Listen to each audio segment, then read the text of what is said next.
2 Timothy chapter 4. Our title this morning is Living with the End in Sight. And that might sound morbid, but I do not intend for it to sound morbid. I mean, it's true that eventually all of us will die unless the Lord returns before that. But it's also true that for many of us, we likely have less days ahead of us than we have behind us. But it's also true that any one of us could die before I finish this sentence. You made it. We're good. But whether it's by death or the return of Christ, the world as we know it, this life as we know it, will come to an end.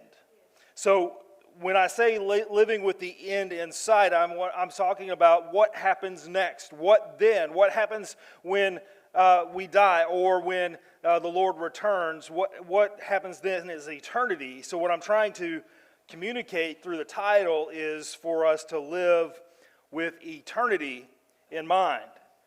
And so I can sum it up with one word of how we are to live with eternity in sight. That one word would be intentionality. But because I don't want to ruin my reputation, I have a few thousand other words to add to it. And so let's look at what Paul's words to Timothy on the subject in 2 Timothy, living with the end in sight. For I am already, Paul says, I am already being poured out as a drink offering, and the time of my departure is close. I have fought the good fight, I have finished the race, I have kept the faith. There is reserved for me a crown of righteousness, which the Lord, the righteous judge, will give me on that day, and not only to me, but to all of those who have loved his appearing. So let's walk through this, living with the end in sight. What does that mean? I want us to look at the first blank, if you're following along in the bulletin on the screens, is to sacrifice self. If you're going to live with the end in sight, sacrificing self. And Paul is speaking about himself. He's talking about himself as a sacrifice. He says, for I am already being poured out as a drink offering. Now, a drink offering is a type of sacrifice. It's explained in Numbers 15 if you want to go back and look at that. But what is basically happening is wine is prepared and poured onto the altar at the same time that the animal sacrifice is being offered. And the animal sacrifice was for the atonement, for the forgiveness of sin. The drink offering was an act of outright worship. It is said to have to create an aroma that is pleasing to God. So Paul will soon be executed by the Roman government. We know that to be true historically, and he has alluded to that throughout this book and others. But he is going to be executed by the Roman government for his faithful witness for Christ. Not because he was a murderer or a thief or anything else, but because he stood against the Roman idea of what religion was and spoke the truth of Christ. That was the law that he broke, and he did break that law, and under their law he was guilty, okay? So he was not unjustly executed based on their laws, but he was saying, in spite of the law, I am going to live the truth, okay? And so he is speaking about this, though, as a current event, not a future event. He's not about to be a sacrifice.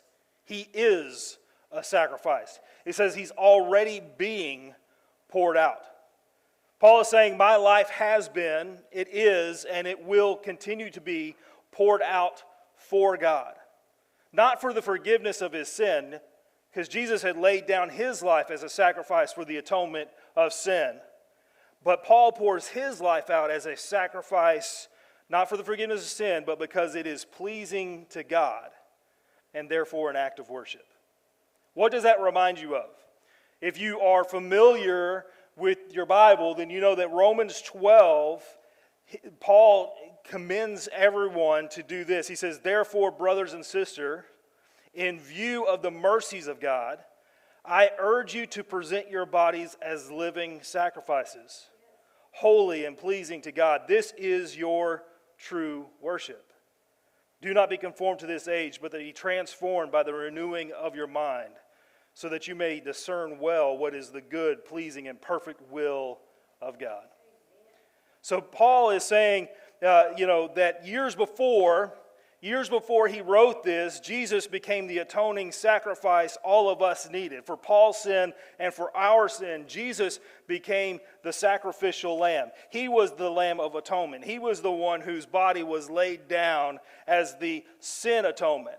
And since that time that he came to faith, Paul, ever since that time on the Damascus Road where he encountered Jesus himself, and he has been changed and transformed. He's not laying down his life for the forgiveness of his own sin.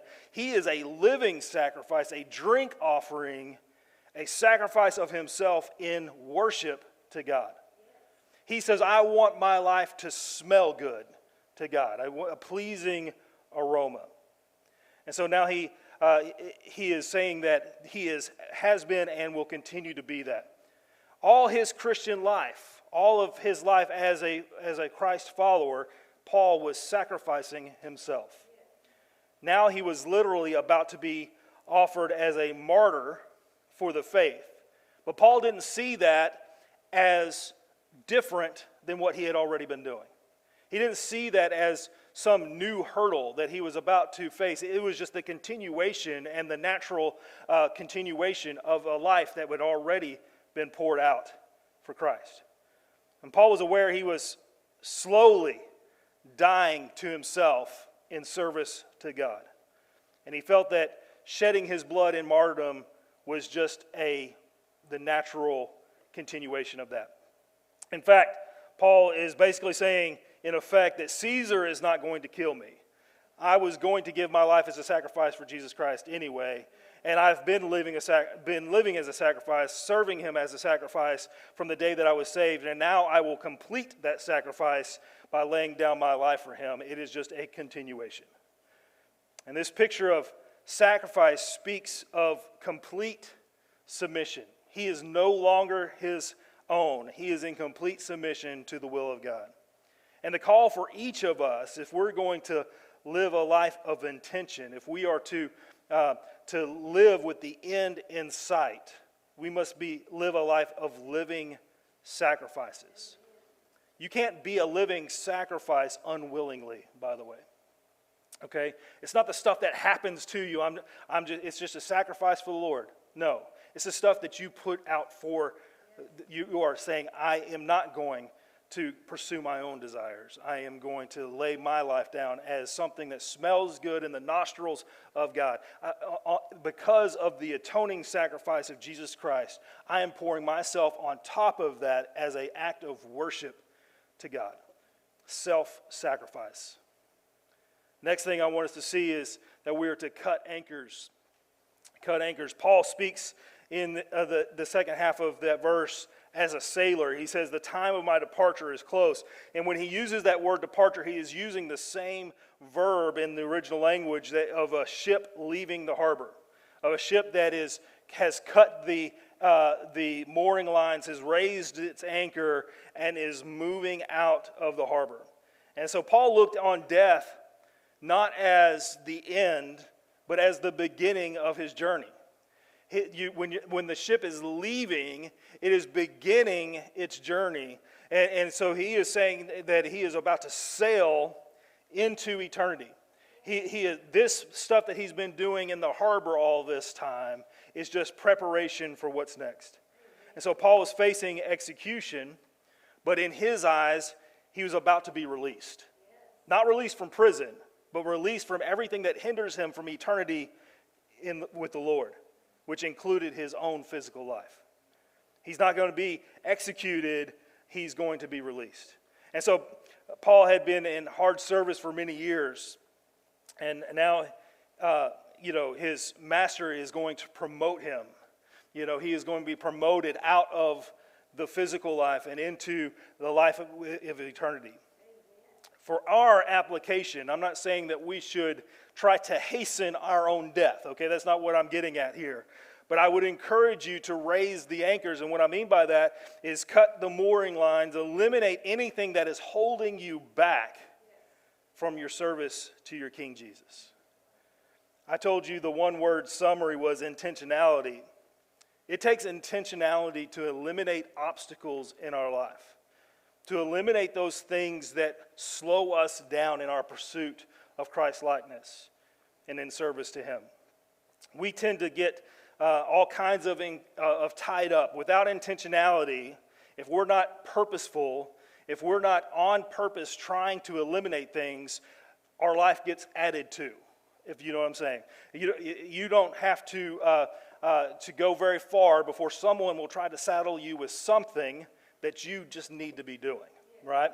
And you need to be doing this thing. And if you've got kids, it gets exponentially more, right? Because they have all the things that they need, which means that you need to be doing, right? And so that's just the way it works. And life will always do that. If you don't have a direction in life, someone else will determine what it's going to be, okay? Someone else will give you all the things that you want. They'll fill up your to-do list. They'll fill up your calendar.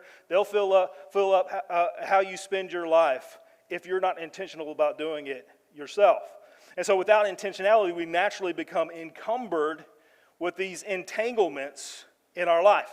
We get tied down with all our self-imposed responsibilities, plus the outside imposed responsibilities.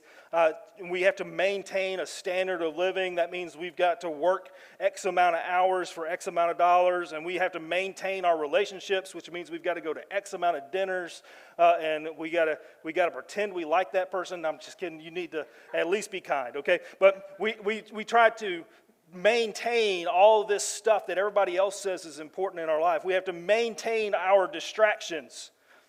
And what do you mean by that? Well, this is just me telling on myself, okay? There are things that I watch on YouTube or on television just because I have started that and I don't want to not finish it, right?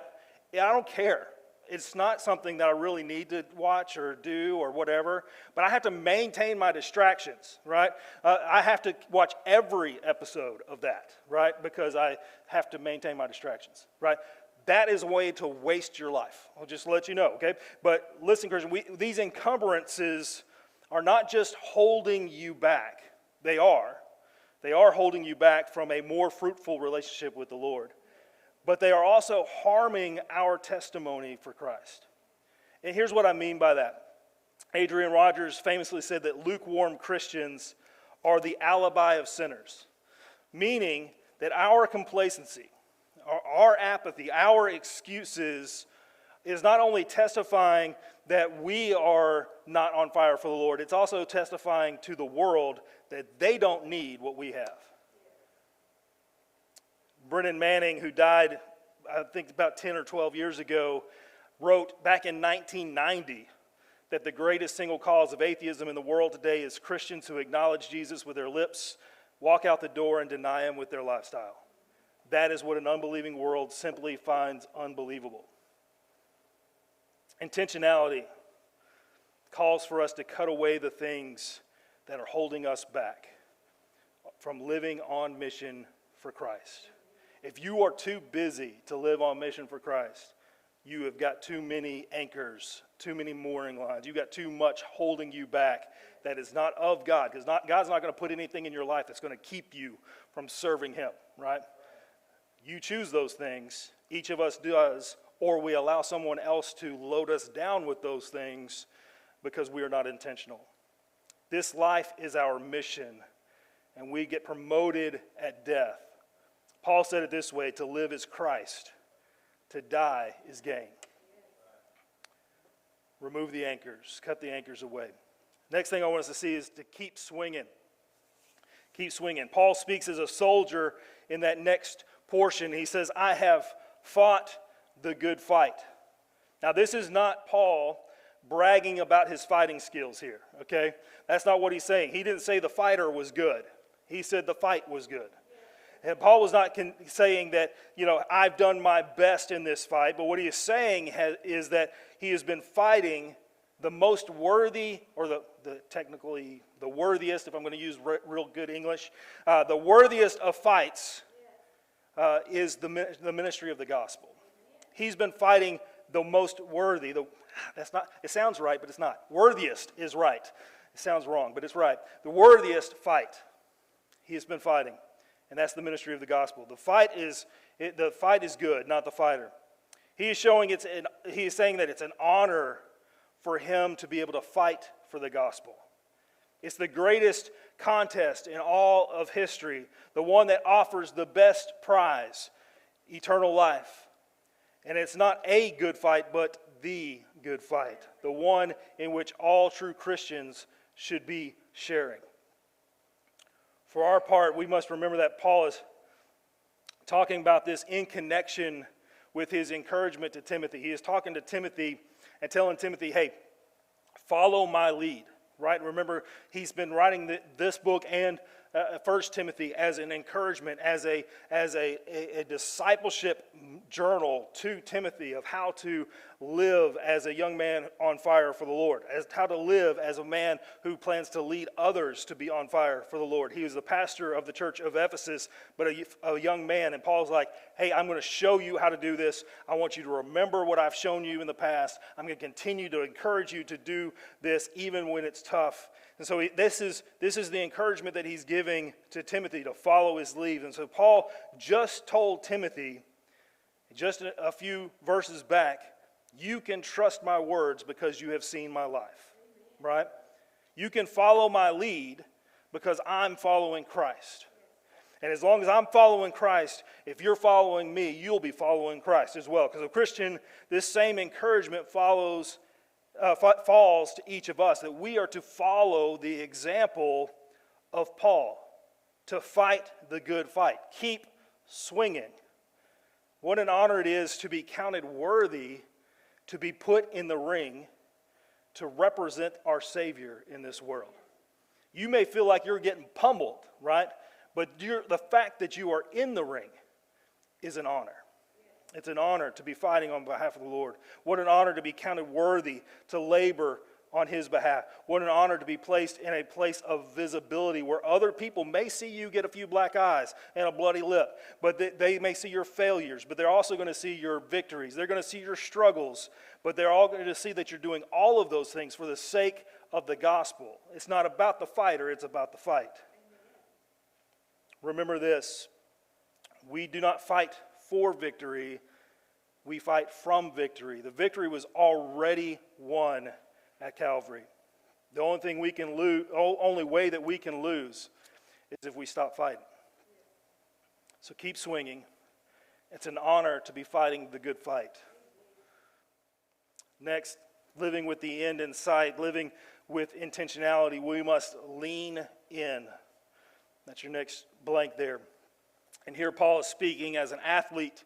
He says, I have finished the race.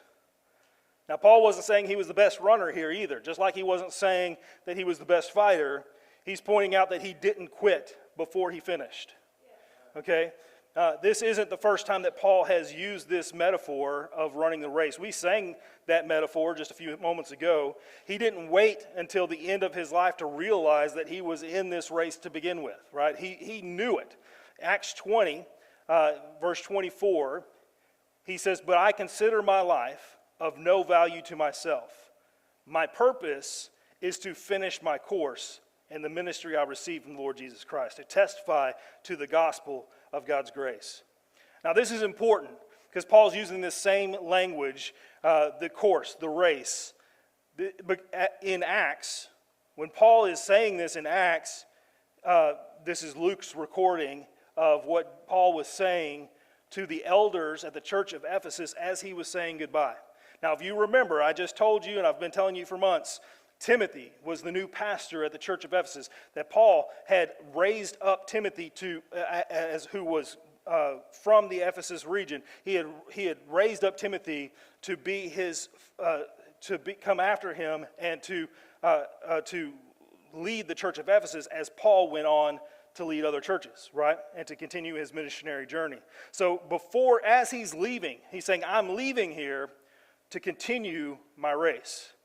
And now Paul is telling Timothy, who heard him say it all those years ago, I have completed my race. This was not a foreign thing to Timothy. He would have known what Paul was speaking of. That Paul was saying his race, his course, his ministry that he received from the Lord Jesus Christ to testify to the gospel of God's grace. That was Paul's one and only intent, his purpose in life. And so Paul didn't say he was running someone else's race. He didn't say he had completed somebody else's course. He wasn't completing Timothy's race. He was running the course that was set before him and finishing his race. Paul also was not running against Timothy. It wasn't, Timothy, I'm finished first, right? I'm faster than you. I excelled better than you did. He's not saying that he's in competition. His competition was not against Timothy. It wasn't against Luke. It wasn't against Peter. It wasn't against any of the other apostles. It was his competition was against Satan's interference with the mission, right? Because his race was the mission of God, and so his only opponent was those that would interfere with that mission. And so, Christian, you are not running against me, okay? Now, if we were in a leg race, I got you for the first 5 yards. I'm pretty quick, but then I'm out of gas, okay? You got me after that, okay? But you're not running against me, okay, in the life as a Christian. You're not running against the mediocre Christian that's sitting across the aisle from you. Look at it. You're not running against the spiritual giant or who you perceive to be a spiritual giant that's in this room. That's not your competition. They may be running alongside you, but they're not your competition. Don't measure yourself against those folks. Okay? Don't measure yourself against those folks. You are not competing against you. You're competing against Satan's plan for your ineffectiveness. He has a plan. God has a plan for you to be effective for the gospel ministry. Satan has a plan for you to be ineffective for the gospel ministry. Who's winning there? Your race is against the course itself. Royce and I were talking about this out in the lobby a few minutes ago, but the steeplechase that we got to see the American come from behind and get second place, and I never understood the steeplechase. It's kind of cool, but I never ran that. They didn't have that in high school, but the obstacles are real. You know, when I ran the hurdles, the one time that I ran the hurdles, if you hit one, it just kind of fell over. But what we got to see in the steeplechase was the world record holder tried to get over that final hurdle and went to the hospital because he hit it, okay? Those things are real, right? They're not going to just fall over for you. And so the obstacles in life are real. We don't need to take those lightly. They will take you out if you're not intentional, if you don't take them seriously. And what I'm talking about the obstacles in life, I'm talking about Satan's not playing around. He's not joking with you, right? He's not some guy in red pajamas and a pitchfork, okay? He's got a plan, and he's good at it. No matter how old you are, no matter how much experience you have, Satan's older, he's got more experience, he's won a lot more than he's lost, okay? But he is ultimately the loser. And so even though you can rest assured that he is beaten for eternity, you can't take him lightly. You aren't Jesus. You aren't the Lord God, right? He can take you. He may not take your salvation, but he can put you on the sideline. He'll send you to the spiritual hospital if you're not paying attention to the obstacles he puts in your course. There are also obstacles that come from within. Doubt, fatigue, apathy, distractions. Adrian Rogers says a faith that fizzles before the finish had a flaw from the first. Lots of alliteration there. He's a good pastor. But what a great time to be studying this passage about leaning in, about finishing your race, because we got to see the Olympics, and it reminds us how to finish a race. Winners lean in. Winners don't coast to the finish line. And I really shouldn't even use the term winner here, because we're not competing against one another, we're competing against the course itself. But those who are competing to win, those who are pushing, those who are not willing to give up, those who are not willing to settle for less than their best for the Lord, those people lean in. We get to see these races, and we get to see how that sometimes those races are so close that the person who leans in the most at the end is declared the winner. And so as believers, as we live with the end in sight, it's not time to shut it down. It's not time to coast. It's not time to say my race is done when you still have 100 meters left. Lean in. Next, I want us to see that to live with the end in sight, invest wisely. Paul speaks here as a trustee. He says, I have kept the faith.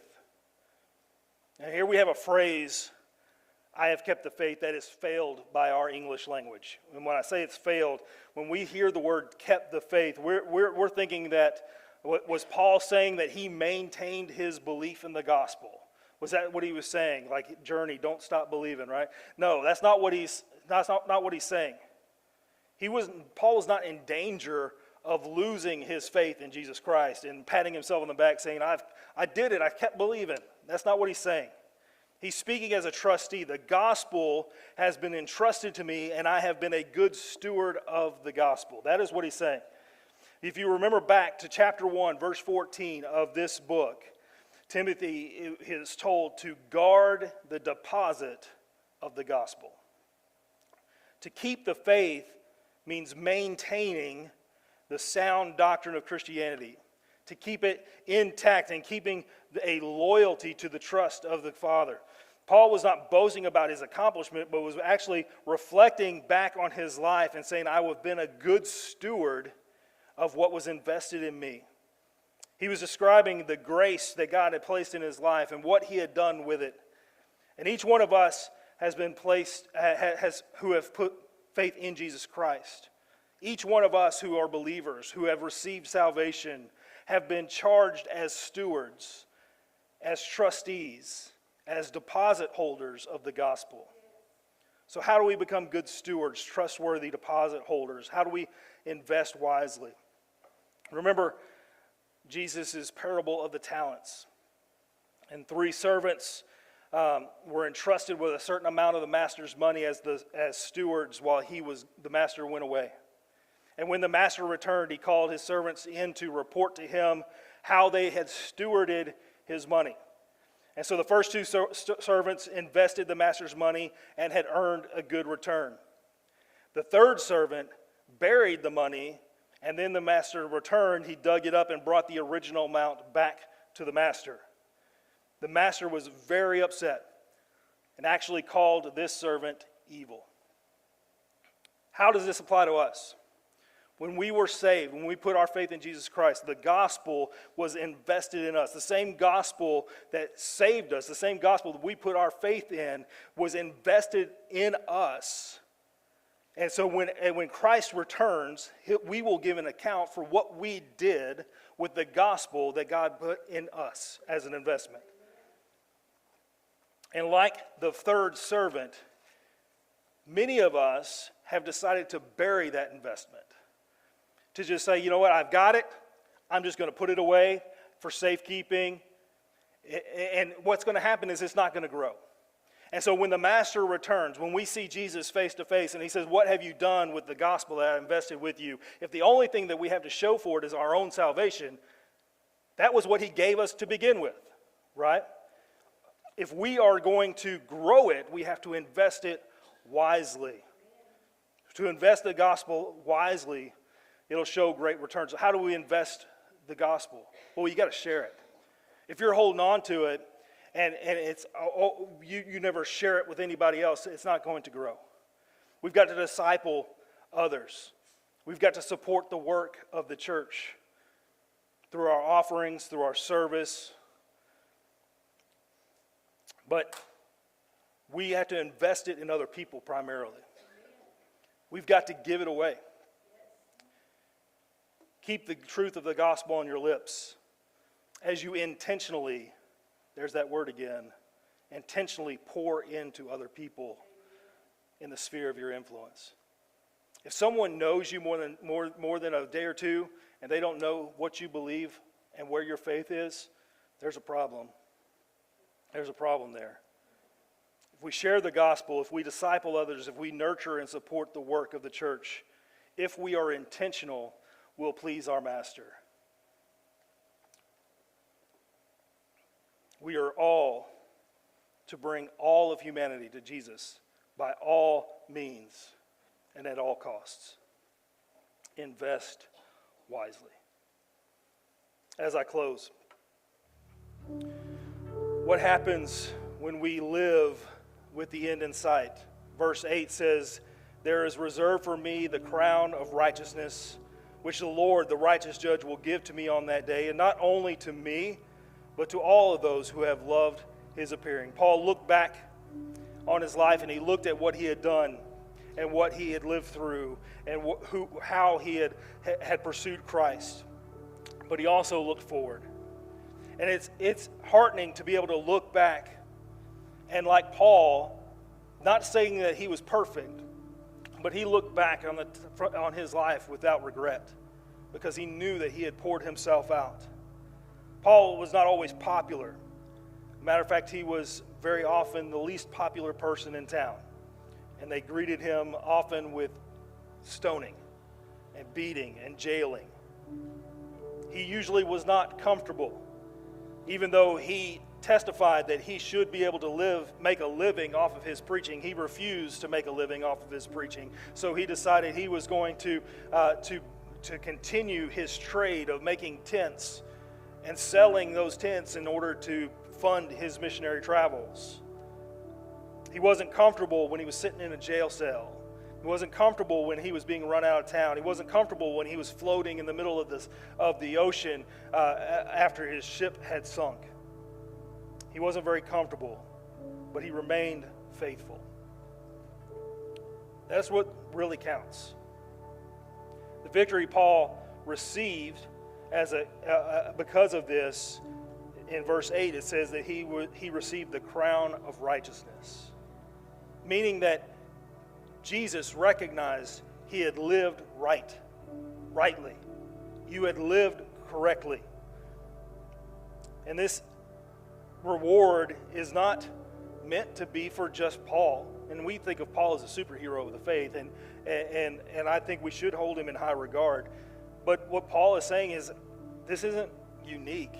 It's not supposed to be unique. It's supposed to be for all of us who are living with the end in sight.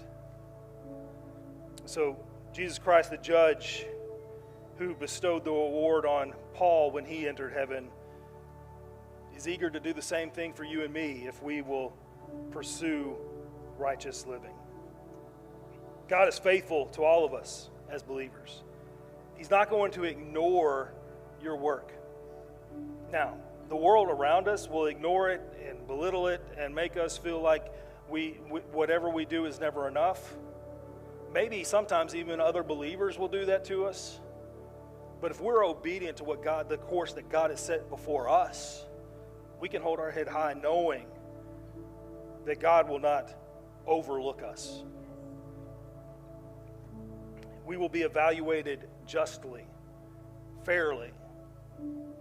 You know, there is a judgment that's coming for, we talked about this a few weeks ago, for unbelievers and for believers alike. But when it comes to us as believers, we'll be judged fairly, meaning without a curve, not in comparison to that brother-in-law, that no good brother-in-law, and not compared to the spiritual giant either. You know, what have we done for the Lord? What have we done with the investment of the gospel that he has placed in us? We're not all called to be apostles, yet we can all win the same crown that Paul won.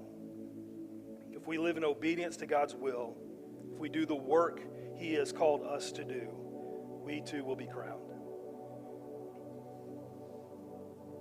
I want to ask a couple of questions. Are you living with the end in sight? Are you living for right now, which means that you're not looking past your feet? You're so caught up with all the distractions of the world that you can't even look past where you are. Or are you living with the end in sight? Are you prepared for the end of this life? I'm not saying do you have a will That's a good thing to look at and all that kind of stuff. I'm not saying do you have your funeral arrangements done. That's good, that's fine. Are you ready to meet the Master? Are you ready for the Master to say, here I am, what have you done with what I invested in you? Man, I'll just be honest, that scares me. Because I know where I failed, and you know where you have failed. Are you prepared to meet the Master?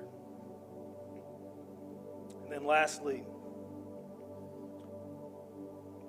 for those of you who don't,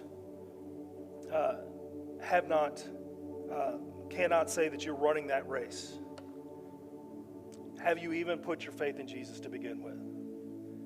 Do you know for a fact that you are in this race? Do you know that you are contending in this fight? Do you know the grace and the salvation that He has invested in those of us that are believers? Have you experienced that? Have you put your faith in Jesus Christ? If you can't say with certainty, yes, I know that I am, would you come talk to me in just a few moments? I'd love to partner you with somebody that can help you to understand that fully. And you can make your own decisions. No one's going to push you into anything. But I'd love for you to have that opportunity if you so desire.